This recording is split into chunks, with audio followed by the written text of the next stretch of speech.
Ephesians 2:15-16.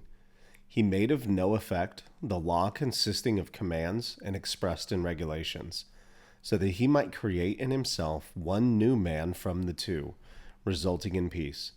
He did this so that he might reconcile both to God in one body through the cross, by which he put the hostility to death.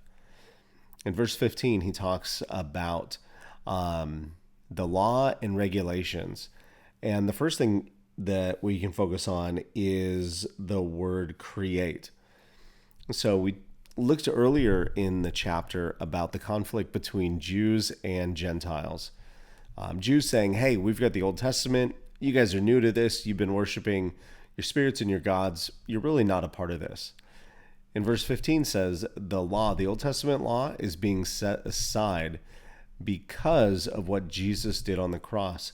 He's creating something, a totally new person and a totally new people with their central identity, and that's a very popular word right now, is their identity is 100% Jesus first. It's 100% going past Gentile. It's going past Jew and saying, hey, you know what? Your identity is supposed to be that you're a believer first. So in our world, a lot of times we say, I am this, and this is my identity.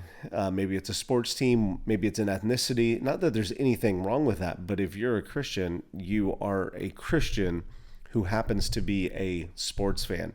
You're a Christian who happens to be this nationality. You're a Christian who happens to have this job.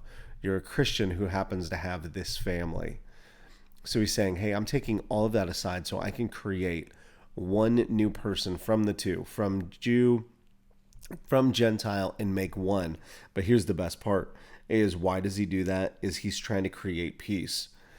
We all need peace.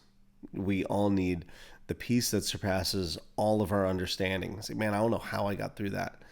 It was definitely the peace from God.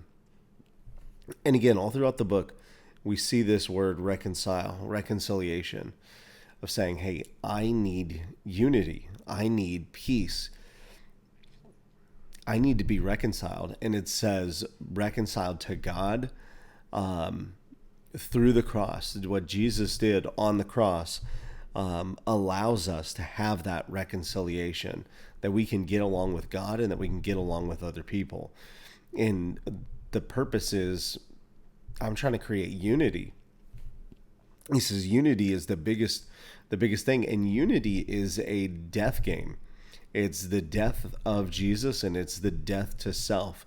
John 17, when Jesus was in the garden and he's praying for all believers, he says, man, God, I really just hope that these people will all be united as you and I, Father God, are united. So who do we need to make peace with? The last two chapters, a lot of these times, is, man, who do we need to make peace with? So that we can get rid of all the hostility. Jesus took care of all of that with his death on the cross. No one has ever sinned against us more than we've sinned against God. And yet he says, I forgive you. So where's our identity? Where do we find peace? It's from Jesus. Why do we reconcile with other people? Because God forgave absolutely everything, and nobody has sinned against us more than we have sinned against God.